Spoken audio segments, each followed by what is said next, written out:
Today, let us meditate on Luke chapter 23, verse 43, which is the second saying of Jesus on the cross. The verse says, "And he said to him, Truly I say to you, today you will be with me in paradise." Most of us know the context, but a little into the detail. Scripture says in Luke chapter 23, verses 32 to 33, "There were also two others, criminals, led with him to be put to death. And when they had come to the place called Calvary, there they crucified him and the criminals, one on the right hand and the other on the left." Reading the passage further, we see the conversation of these two thieves while they were hanging on the cross. Verses 39 to 41 says, "Then one of the criminals who were hanged blasphemed him, saying, 'If you are the Christ, save yourself and us.' But the other answering rebuked him, saying, 'Do you not even fear God, seeing you are under the same condemnation? And we indeed justly, for we receive the due reward of our deeds. But this man has done nothing wrong.'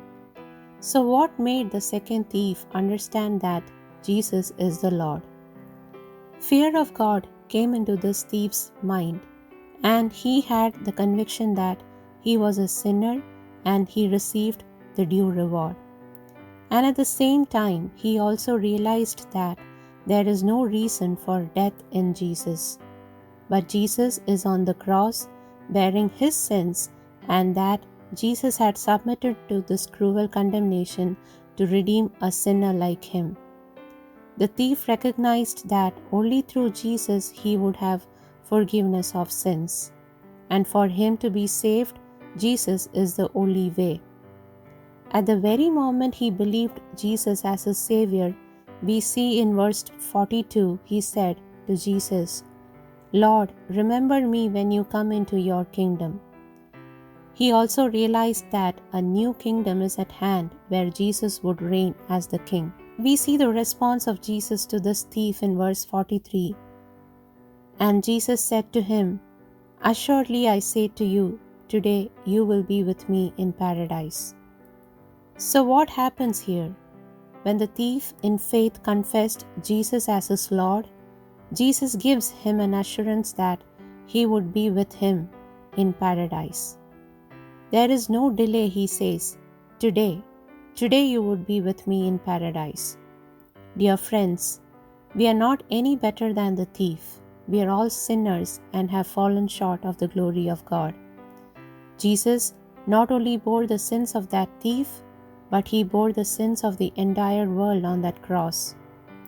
Would you please take a moment to look at him on the cross? Would you please realize that he did nothing wrong, that he should be condemned, but it is for our sins he became a curse. It is only when we have this conviction of our sins we realize that we cannot be saved unless we have a Redeemer who would pay the penalty. Jesus Christ has paid the penalty in full. If with a true heart we repent and confess, he is most faithful to forgive and redeem us to the kingdom of God. The moment we confess, we will be with him, as he promised the thief. May God help us to have this conviction and confess that Jesus is the Lord.